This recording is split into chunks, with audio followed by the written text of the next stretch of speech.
Hi guys, how are you doing? Welcome to the Kenrald Experience. I want to start by thanking you for staying with me. Those who are new and haven't subscribed, please subscribe and try to look out for new videos. Please remember, we are just starting out, so I'm new to this. I'm better at different ways of public speaking, but I'm new to this vlog thing, but I think we have kicked off because my way is not to wait for anybody. I have no fear and I believe in what I'm doing, so I guess that's enough energy to get me going. For today's episode, we're going to talk about why we do this, and the fundamental reason why we do this is definitely to follow up on my first published book, The Kenrald Model, and that's to help pave way towards and guidance for the United States of Africa. That's the uniting of the whole Africa to make one sovereign nation, the old sovereign nation. So this unification of Africa will not be um, a new thing, because a united Africa already existed. It will be an old thing.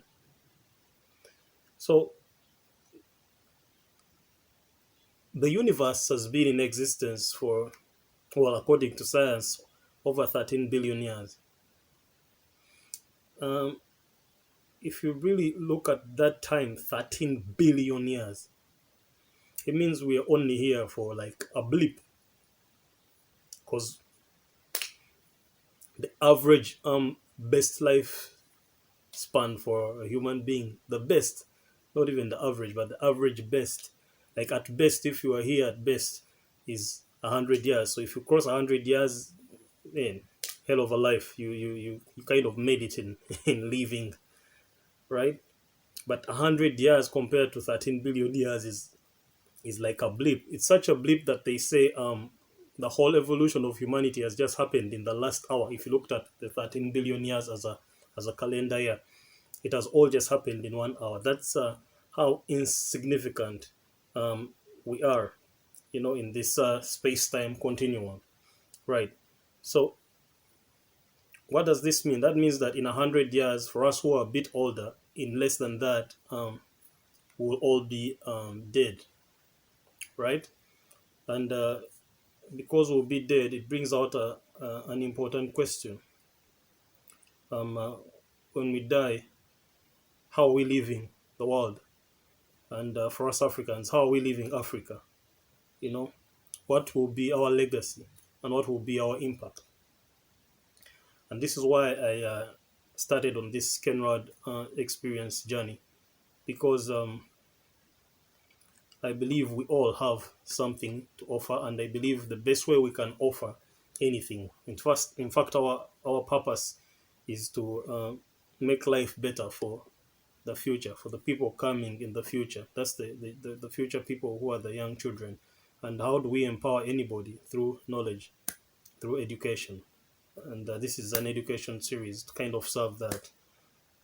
So fundamentally, in due to the topic we're talking about, which is the United States of Africa or African unity, then the better question is that when we die after this short time, how are we going to leave Africa?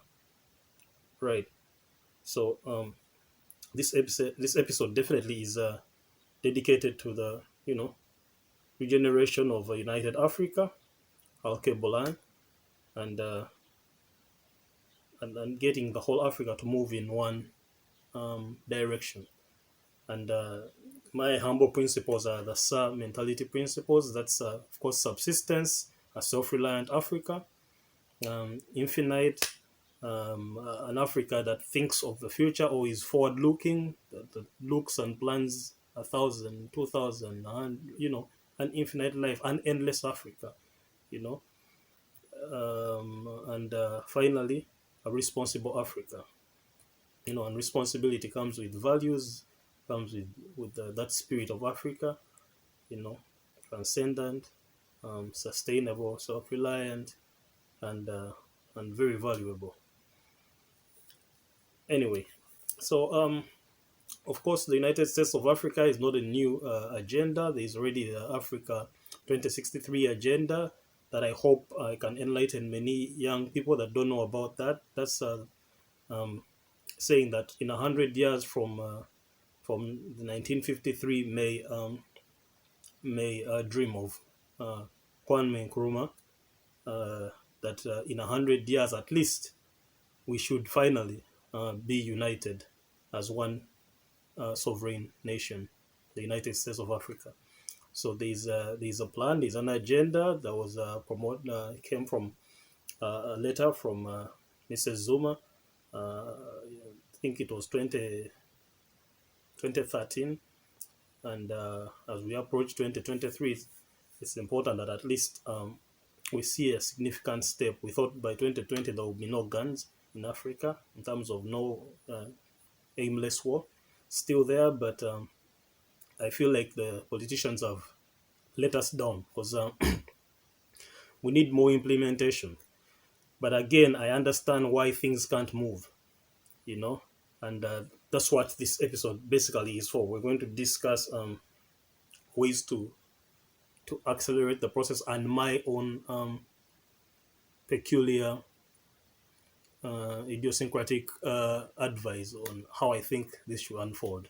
So fundamentally, actually the biggest point I have to make here, because the rest I'm going to say has already been repeated by people like or PLO Lumumba, Professor PLO Lumumba, the Kenyan um, Pan African President, of course, President Yoweri Museveni of Uganda, and many others, and all the forefathers in history, Seiko Keita, Thomas Sankara, Kwame Nkrumah, and of course Mwalimu Nyerere, who is the most respected in East Africa, but even, Sir Apollo Milton Obote, and and all the others that have existed before, because Pan-Africanism and the dream of a united Africa is not a new thing, and every African thinks about it. So why is there stagnation? Stagnation is there because of aptness, and aptness, I told you, is the main enemy of any African progress. And I introduced in the very first video that our enemy is aptness. Aptness is that colonized mind, right? We are we have colonized minds, and those minds are contaminated, you know, and because they are contaminated, they can easily be controlled by the Western powers, because they are looking at, imagine a camel and a biscuit. They're looking at a biscuit and forgetting the heavy luggage that is just breaking the camel's back. So we need to decolonize, but so we are contaminated, so we can't see. We have no hygiene. That's why you see the corruption. That's why you see the us not seeing the insanity. Us producing what we don't consume and consuming what we don't produce. To just facilitate the white man's money, us accepting the white man's money instead of making our own currency, us not having a unified language, the stupid divisions in Africa, and yet expecting to be able to contend on the global market. So all these things, unhygienicness, what's the word? Excuse me. So all this contamination, all this corruption, all that colonized mentality, the victimization, and all those things that have made us victims of the power trappings have to be gone for us to be able to realize a new Africa. That means that we need new programming. We talk about cell phones all the time as computers and computer programming. Personally, I've done some programming, but we forget that the best machine is the human brain. There's nothing smarter than this machine. And if there's anything that you can program and to give you real true magic, it's the human brain. That's a very simple statement, and it's a truth. It's a fundamental truth, and I hope you're awakened enough to understand what I'm saying. It's deep. I can't even get into it, but this is the most this is the most advanced computer that there will ever be.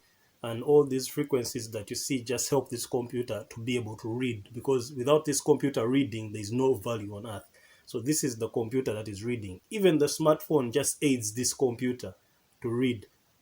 But what would be better if all the technology that this brain can do was put into force, and this is done through education and through understanding that programming.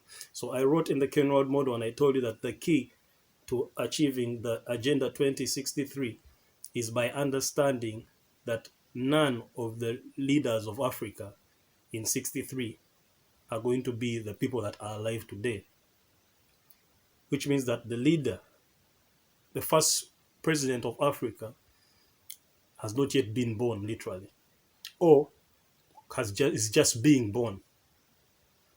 What does that mean?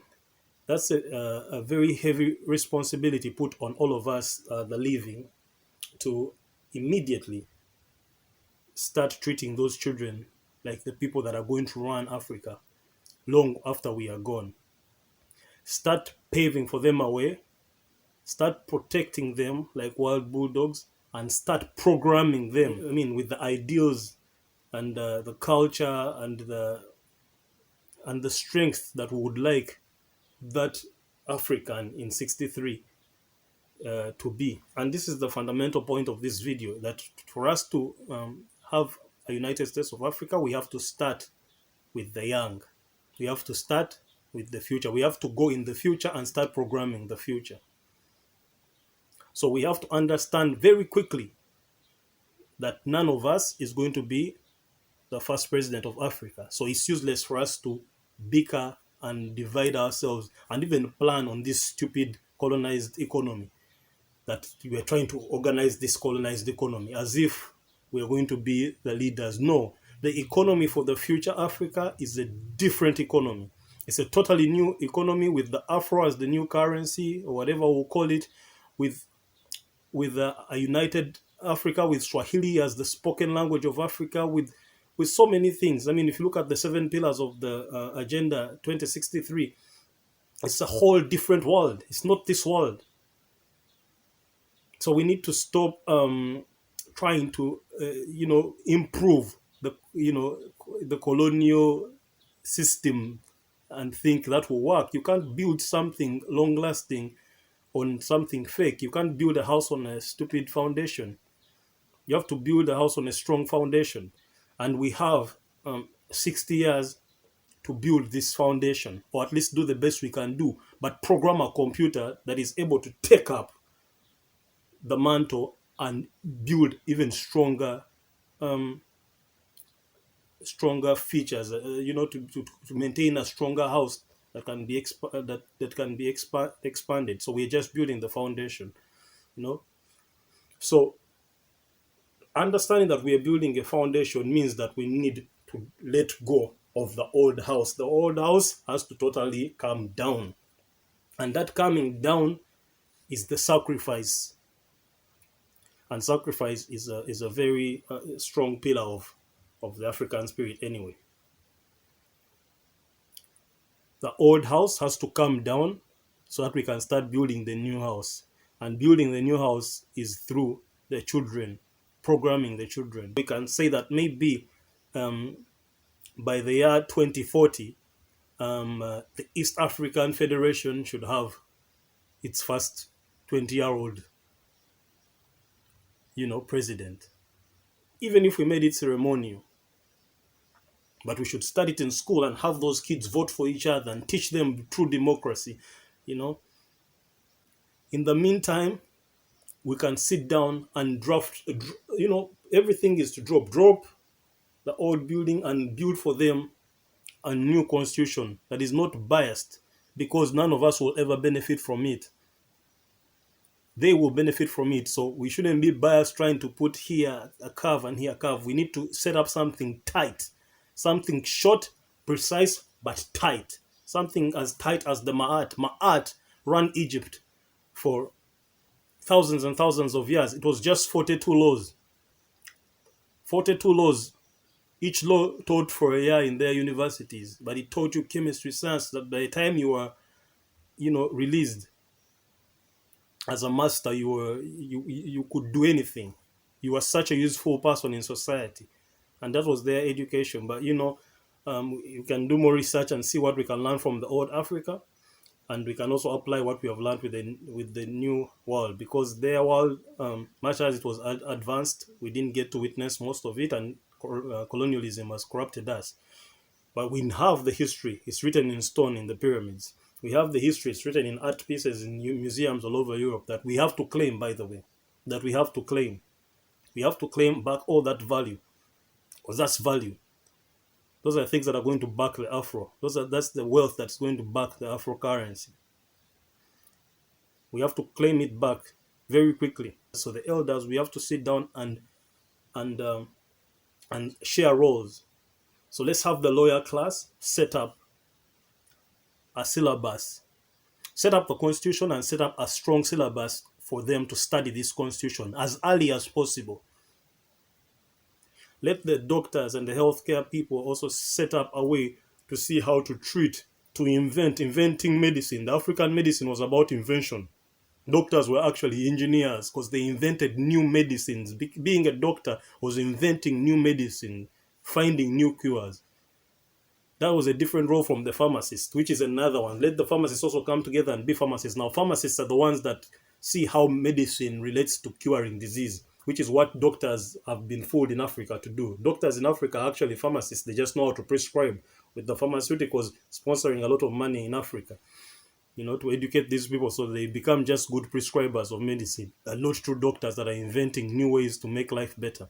Because Africa didn't need a lot of medicine. Our healthcare was already advanced and the knowledge had been disseminated into the population. We knew mushrooms, we knew, a couple of herbs, the marijuanas that have been banned to help the pharmaceuticals make money, to stop you from, growing your own medicine at home. We knew all these. These are fundamental in the African culture. It's not new. Everybody knew the use of marijuana.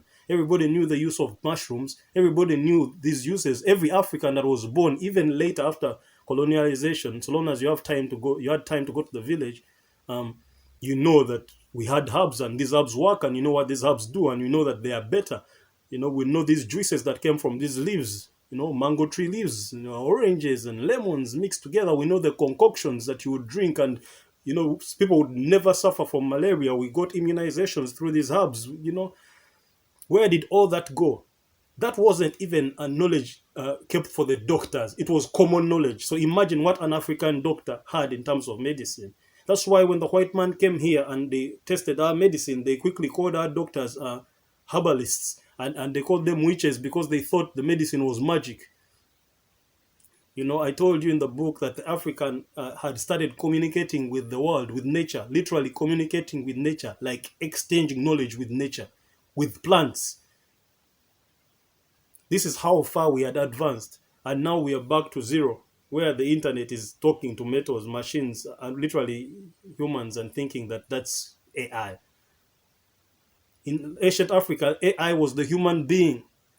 The greatest machine was the human mind. And nothing would ever beat the human mind. And today, you don't believe in yourself so much that you're creating a robot and worshipping it to be better than you. That's not the future Africa. But these are the things that we know that we have to build in these young children, and that's the role of the elders. Be pit bulls, and protect the young children. Instill these values. Give them as much knowledge as possible. Protect them from the tainted contamination that we have been exposed to, and kind of give them a new lens, a new frequency to see the world. Many sciences and scientists tell you about how our world is sort of a hologram, and we can only see it through the frequency that we see it through. But given different catalysts, different frequencies, you might be able to see a different world. That's why they say two people are born in the same world, but they see different things. That's why I talk about trying to stop you from seeing things through the eyes of a flea and seeing things through the eyes of the lion. The lion and the flea all look at the same dead buffalo. But while the lion drinks the juicy, fat places, the flea is looking for the rotten places. And that's the difference between the two. Africa should be the lion. I see many lion images all over the Western world and the East, and I'm thinking the lion is an African animal. And this is the influence. We made them respect the lion, made them respect Simba because, you know, that was the African king. He was a Simba. So by doing this, we plant a tree. We plant a tree, and we plant a tree understanding well that we are not going to eat of the fruit. So we are taking Africa back to Eden, whereby we are planting the tree and saying that don't touch the forbidden fruit. It's not for you. And when the time is right, the owners of the fruit will eat the fruit. And through eating that fruit, they will have eternal life. So our job is to plant the tree in the middle of the garden, but never to eat that fruit. The problem with Africa today, the problem why we have failed to develop is because you're eating the forbidden fruit. The fruit is not yours to eat. So every politician is coming to these meetings in the in the African Union talking about, Africa, Africa, but they think they need to be the first presidents of Africa. Ask the young people, we're not even involved. And yet we are the fathers of literally tomorrow, in the next 10, 20 years, we're going to be the people running Africa. But we still have 80-year-olds that are, not living power, that have become victims to the trappings of that empowerment, that have become corrupt, embezzled, and won't leave the seats, that are signing backdoor deals with the Western world to sell the continent of Africa, that keep dividing and destroying us, that keep selling ideas of tribalism to the young children, that are giving young children, 10-year-olds, guns to become rebels and to teach them murderous ways, giving small people big toys. I told you in the previous episode of how Africans that had refused any advancement in technology and used weapons just to hunt were given guns, and all of a sudden, small grievances became vendettas to divide Africa and promote scarcity and that evil trade that you're practicing today. So we need to plant the tree in the middle of the garden, but know that we are not the ones to devour of the fruit. In fact, the law of Africa is do not touch the forbidden fruit. Every single African henceforth should be a tree planter.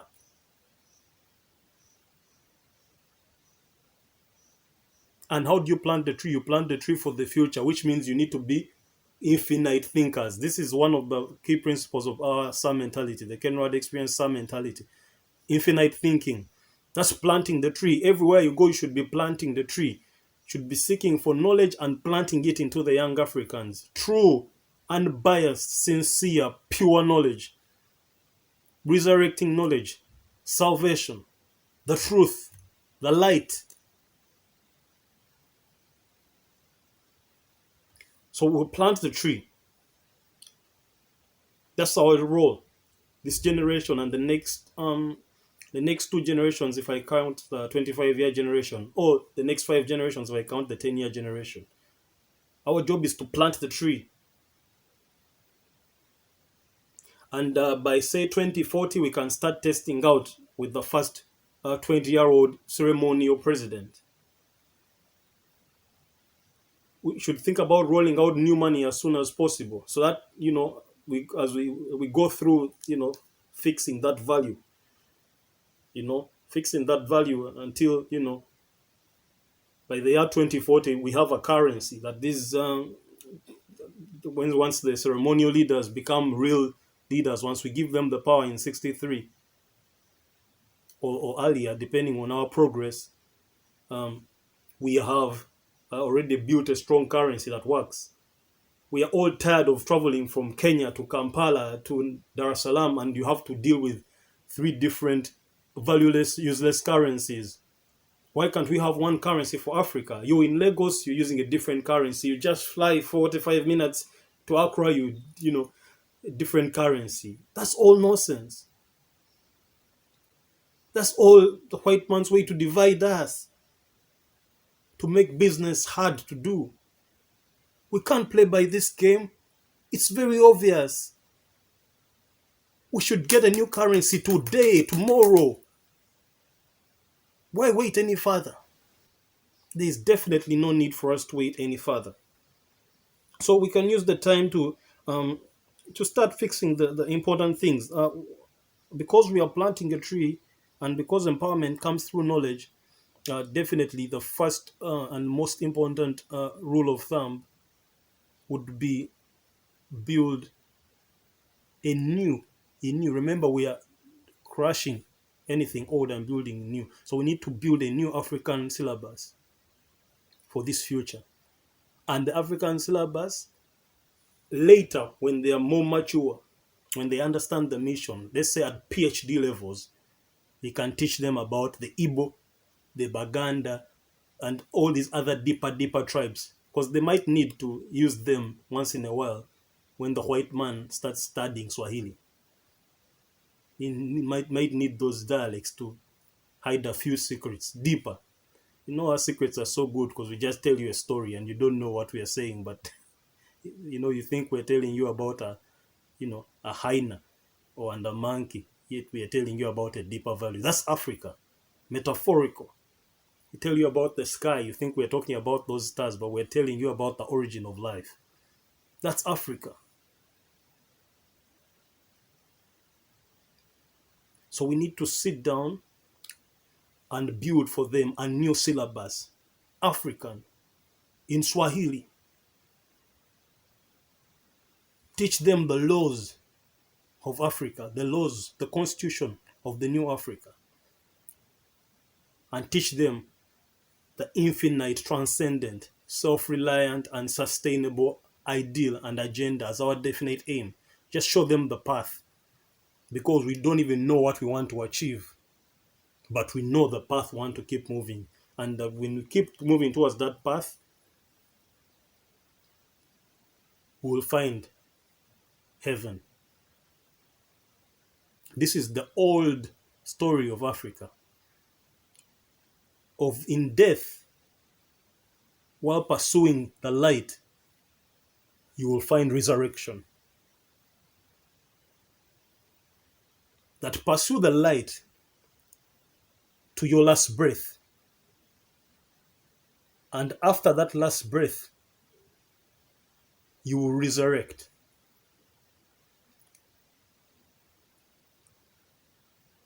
The current breed of Africans, we have been sinners.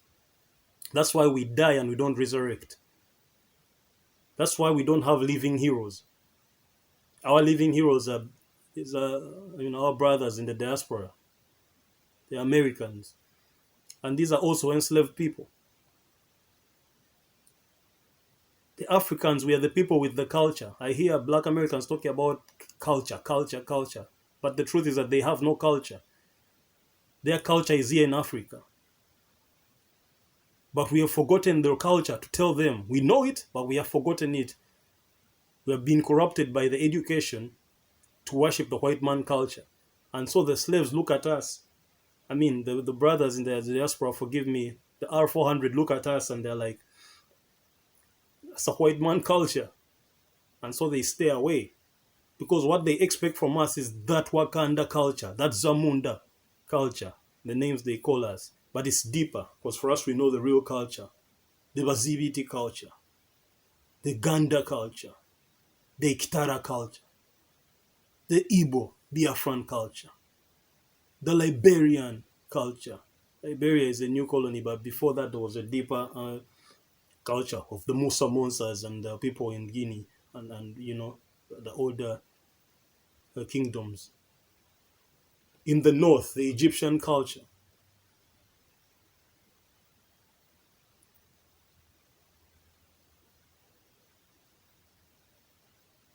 This is the culture that we need to be, that we need to put in the books and find a common ground. Because you see,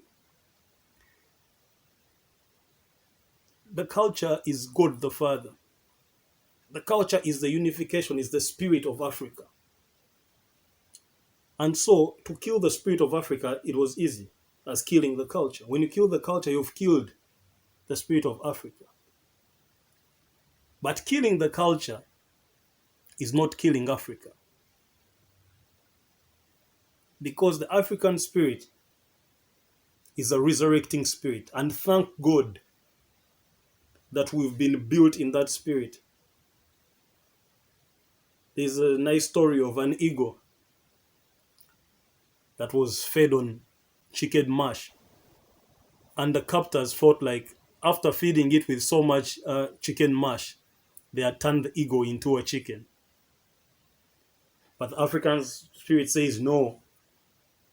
Once an eagle, always an eagle. An African man is an eagle.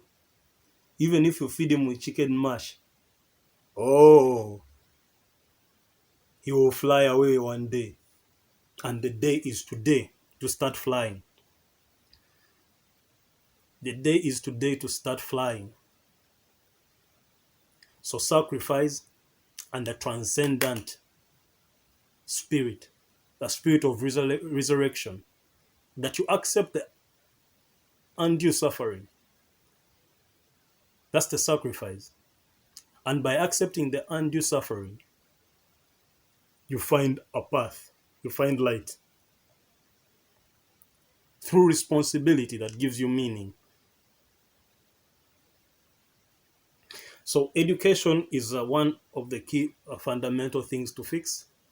We need to develop a new syllabus based on the resurrection, based on the this is what the Ma'at teaches, and this is what they try to steal with Judaism and Christianity. But these are old African tales. The oldest story, you come to East Africa, will tell you the story of Chintu, the first man, who also came from Mundu and Sarah. But yes, we'll tell you of Chintu and Eve, given to him by the sky god Guru.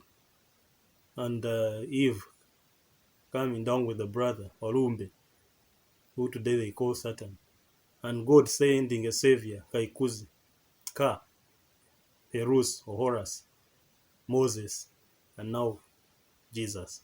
It's the same moral. These personalities represent the same moral of the savior that comes after that suffering and gives life. And once you understand that, everything starts making sense and becomes so easy. But this is African culture. So having been raised by a Pan-Africanist father and from a tradition of true Africans, this is common knowledge, and it's easy to piece anything. Because once you know the truth hid, it's the same truth. You can tell, same people can talk about the same thing, and if you don't know the truth, you don't know the truth. But if you know the truth, you can decipher the truth from anything. You can look at the sky and see the truth. I tell you about the sun. Every time it rises from the east and sets to the west is the story of rebirth and death and rebirth and death and resurrection and resurrection. The solstice, every time the sun disappears, as you celebrate Eid or Easter or these things, if you know where they come from, this is an old African tradition. We know Kitara, what they call the first African kingdom, the star Sirius, where we believe we came from or where we are named after. And that's the star, of David that I've taken today. Every single original African kingdom is named after that star.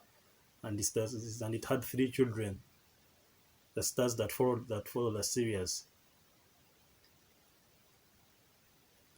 And we know that in Africa.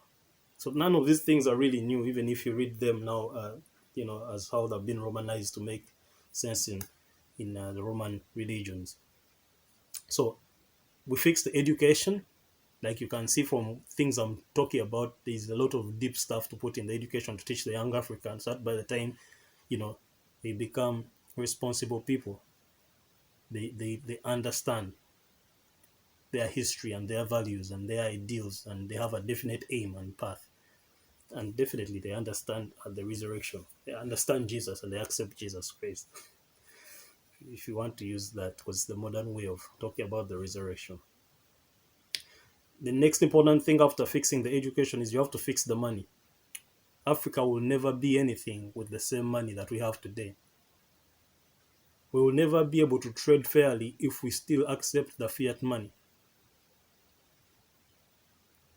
We need our true money, valuable money, and if you're going to trade with us, we need to see some real value.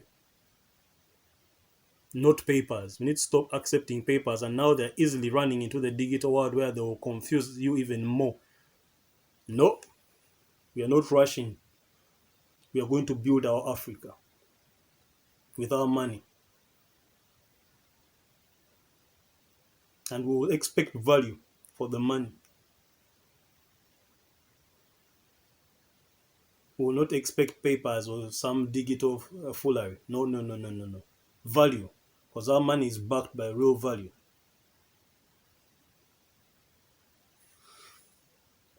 Fix the money. Once we've fixed the money, then it will be easier for us to separate the borders. You see, the economy is hard to build up if you're using different monies because you don't know how to deal with that. Like, because now people are used to their customs and all that has to collapse.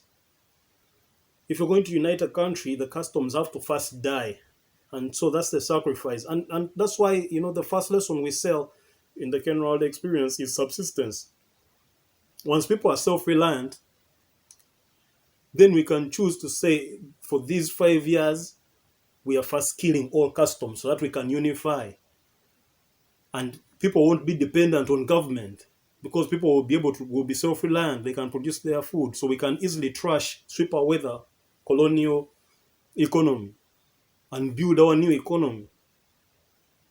Most of the things that are stopping Africans from amalgamating, from unifying, for example, the East African community from where I come from, is they just don't know how to deal with things like custom, and they're trying to fidget and figure out. These things have to all go. And Corona is a very beautiful thing because the Corona quarantine period, the lockdown, has helped you to see that the African spirit, the subsistence is still there. Because the politicians have eaten all the money, but the Africans have not starved. Because some little smartness in the African head told them, no, plant your own food. Much as you're entering this modern world, make sure you have your supply of food. And that has helped us. And we should use such as precedents to know that we can decide by tomorrow there are no more tariffs. For the next year, we're going to build a new tariff system, but we're going to unite.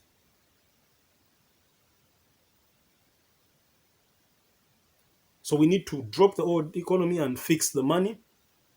After fixing the money, we need to remove the borders. These borders are just divisive things. The most divisive thing is a border where they have Kenya selling you things and making it seem like it's the US selling them to you. And they have Uganda selling Kenya things and making it seem like it's the US.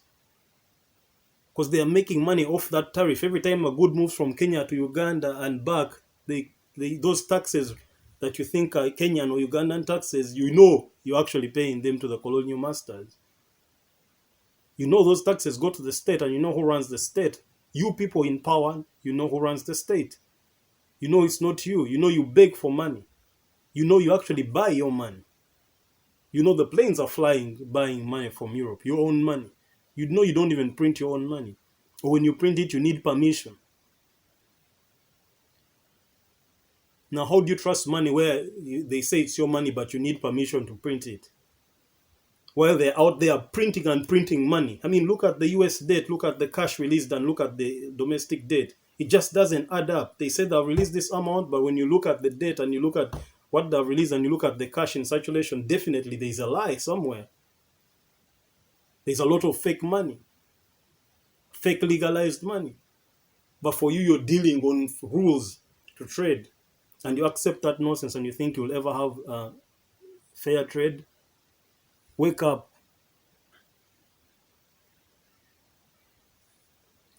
Remove the boundaries. And then again, I already talked about fixing government, because we are setting up now for the future, for the people that will come. We need to fix the government. So we start fixing the government. We have to set up a small government. Africa shouldn't be ruled by 1,000 people. No, we can copy the United States way of local governance. And we can even divide them further. We don't even have to use the colonial tribes like the Biafrans. We can give them a small state, and all the old kingdoms in the way they were big, so long as they can agree and vote on it and agree through African democracy, not European democracy, because that's rubbish. Through African democracy, we can unify. And if we can't unify, then we can maintain the old borders for peace's sake, in the places that are okay with it, and we just move on and make those different states. Because again, for your state to be able to flourish anyway, you're going to need numbers. So if you keep dividing yourselves, much as even if you're the most innovative people, you're going to realize the power of a market. We've realized that in East Africa. That's why the East African market is now one market. The African market is now one market, because we knew that for one country to develop, we need the whole Africa to develop. That's what has brought us the question of the African Union anyway. So the division is not good for anyone. And most especially, you can't compete on the global market with that division. That's why even Europe came together with the EU. That's why the United States is the United States. Because you can't trade alone. It's hard to trade alone. You can't trade alone. It's very hard. So fix the government. Unlearn, of course, the apeness. And undo our divided colonial minds. And unlearn the divisiveness. Decolonize our minds. We need to very quickly adopt Swahili as our language of the future. And we need to immediately start teaching the children Swahili. The Chinese are coming to our institutions of higher learning, and they are teaching us Confucius, teaching us Mandarin, Confucian, literally. And we don't have Swahili. We need to have Swahili in every single school, and it needs to be mandatory, and we need to encourage it even on the streets, because our new language of the future is Swahili. Teach the kids Pan-Africanism through a sort of a mandatory military service, because this is how you teach them true patriotism. So these kids here, we have to take them through some form of training, mchaka, some form of training, and teach them. This is how we teach them the values. This is how we test their Swahili. This is how we groom leaders. Teach them what we are after, and make them soldiers for Africa, real true warriors. That's why you see all these kingdoms, all these princes of the world serve in the army. Because that's how you make a man. That's how you make a woman. That's how you instill these values. So we need compulsory military service. Let go of the guns, because we'll build our new weapons. They might be mental weapons, but real true soldiers. And at a certain level, if we need to, we can introduce the real weapons. But when we know how to use them for the good of Africa, not now when we don't know how to use them. You can't give ignorant people big weapons. We need to be smarter before we can welcome back the weapons. And we'll trade. Maybe we'll be able to trade with all these countries, because we know the future Africa will have to work with the rest of the world. But as leaders, and maybe they can contribute these weapons. But we need to be able to use them not to harm ourselves, not to harm our economy, and not to harm anybody else. I mean, imagine all the guns in Africa could be recycled and turned into something else, more useful to the world. We don't need these wars. You don't need to die. I posted a conspiratory video about someone who wants to control the population of the world with vaccines. Like, instead of investing in vaccines, invest in a spaceship, invest in Mars technology. Think of taking people to new planets. Think of colonizing the moon. Why do you think of cutting numbers on Earth? Why are you so, you know? And unfortunately, he's a very old man. Like if it was a young man, you would. It's an old man who is even going to die. Like if you're tired, if you can't take the heat, hang yourself. Why do you want to take us with you? But anyway, that's just something to get us off the purpose. So, teach Swahili to the children. Compulsory Swahili and a little bit of army service to learn the norms, the languages, and the ideals and the mission for the African transcendent culture. To introduce you, initiate you into the spirit. And as early as possible, we can make it the whole school system, you know, sort of service. At 5 years old, you go to boarding school to learn the law, to be a useful African, be a leader, to be a master. This is how African education was. Earlier, I talked about the difference between African democracy and European democracy. I don't see why we should have multiple parties. That's just more division upon division upon division. Africa has one mission, and that's to unite Africa and to move together as one, which means that to improve life, it's just a debate. We'll have the Parliament of Africa and the Senate, whatever we'll choose as the government we'll have, to sit down and see how to improve these places of society and share that with everyone, because we all have a part to play. Everyone is a leader. And that's why it's important for us to all go through that army service time. So that when the parliament says, okay, we've thought about this and we think this and this is better than this and this, then we can say, okay, if we are to vote about it, we vote on it.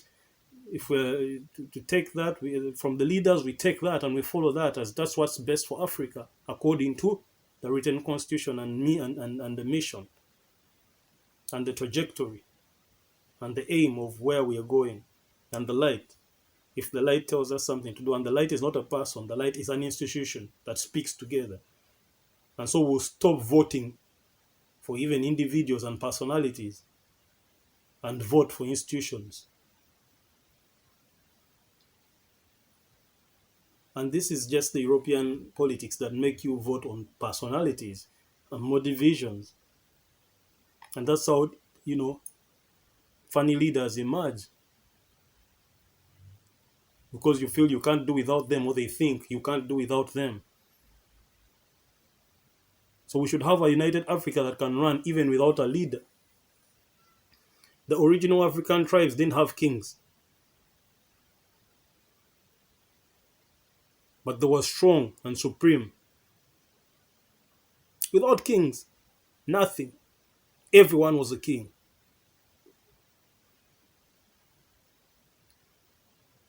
So African democracy can exist on just values. God runs the world, no king. And that's why socialism has failed to work, because socialism has been given kings, earthly kings, human kings. That's how communism failed and killed many people, because they were earthly kings. Africa had something bigger than socialism, subsistence for thousands and thousands of years, and we didn't kill ourselves over things and imprison ourselves in camps, because God was king. And to serve, you are serving God, not yourself, not another human being.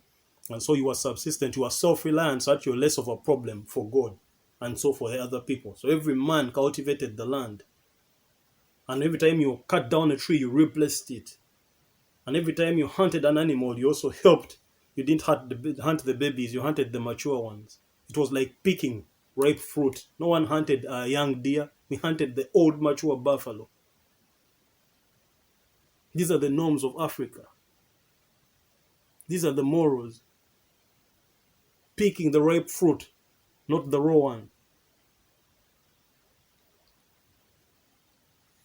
These are the values we instill in the new Africa. So a single party system, personally, I think is more desirable than the multiple party, because we have one mission and one trajectory. I also believe that if everyone is a leader and if everyone is included in the leadership, then there's no need for political terms because everyone is a leader. And we are not led by a person, we are led by institutions. And everyone can join that institution and everyone can vote. You go through school. For example, in ancient Egypt, you went to school for 42 years, and after 42 years, you were a leader and you had to vote on anything. So it's referendum upon referendum. And we know the voting class, they are the people who are educated. They are the priests, the high priests, they are the grandmasters. And if you're not that level, you need to go to school before you can vote. Yes, because school is important, because school makes the true African spirit.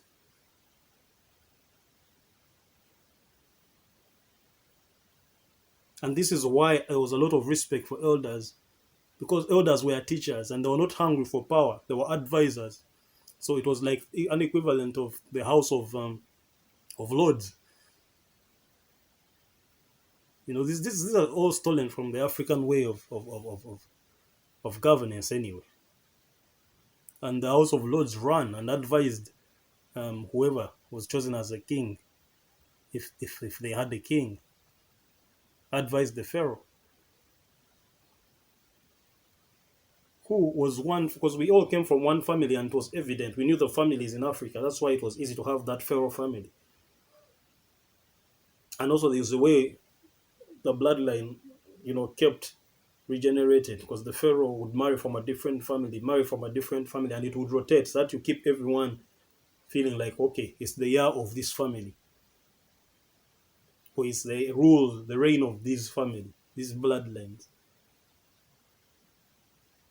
Because the pharaoh or the queen, I mean, pharaoh means kingdom, but the king or the queen came from, you know, different areas of Alkebulan. So we can have longer terms because everyone is a leader. So long as you study for 42 years, these are now multiple PhD holders, then you enter the League of the Lords. And it's as big as it can be. It's as big as the educated. Remember, this is not our future. So we just set up the guidelines for these kids and help them have a better world. These are just ideas, but it's just setting up a democracy, because that's our role, setting up a new African democracy that we think is better than the one that, colonialism has left with us, that has made us just more divided. And it's something that is infinite, that has less conflict. There's no African man that has a problem respecting elders. It's an African norm. We respect our elders. And that comes from knowing that the elders knew better, they were wiser, because they were more educated, 42 years, and more experience, had seen more. That's why it's our role as the elders to set up these things for the children so that they are born in a better world where we've done the homework for them. We have seen the suffering, we have died, we've seen the rebel movements, we've seen what the West can do to you, we've seen colonization, we've seen 400 years of slavery. We've seen the deception, how the African religion has been stolen. What haven't we seen? And all that can be made very clear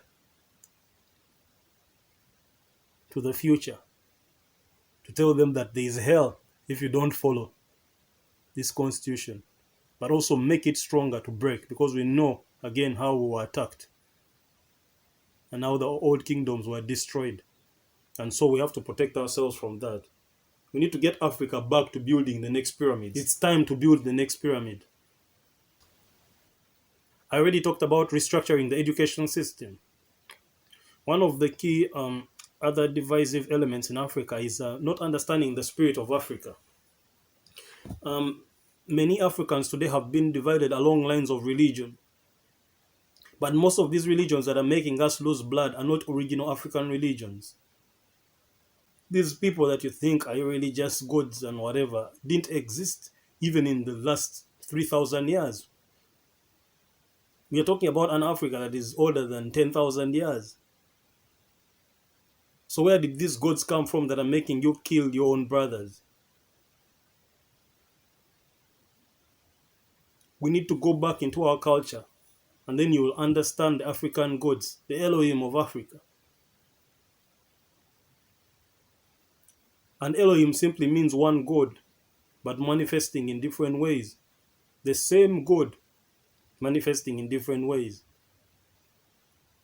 So the idea of one God is an African idea. But that one God manifested themselves in different ways. And these have been stolen and manipulated to make it seem like it's a Western affair. Well, you have to understand that even the Western people, if you go back deep in their history, they came from Africa. So they went away with some form of African God. And it evolved according to their hurdles and, you know, problems out there. But we know we remained with the true thing, with the true. And that's why they came back for us, because, later they were confused and they came back to revenge. But they didn't, I don't know why they were revenging, because they're the ones that went away. They went away to colonize, and then they came back thinking we're backwards, forgetting they left us way more civilized and advanced than them. And so when they came back, they were so confused that they didn't even know what the truth looked like. So Pan-Africanism is well and alive in Africa. But for us to achieve a united Africa, which is a must and must be done and will happen, we must gift it to the future. And that's the point of this video. That the united Africa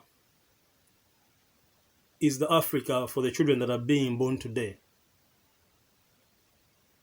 So today, I want to welcome all the African descent people. That's including the R400. The R400, by the way, is a slogan to call back the return of the black people in the diaspora that were taken there and enslaved for 400 years.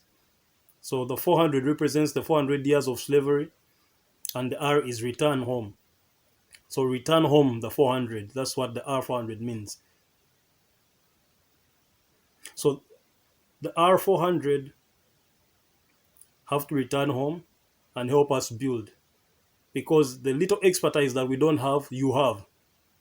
Because we know how the patents were stolen from you. Some of you, not to take away from what, the others have also invented, but we know we've had our inventions that were taken away from us.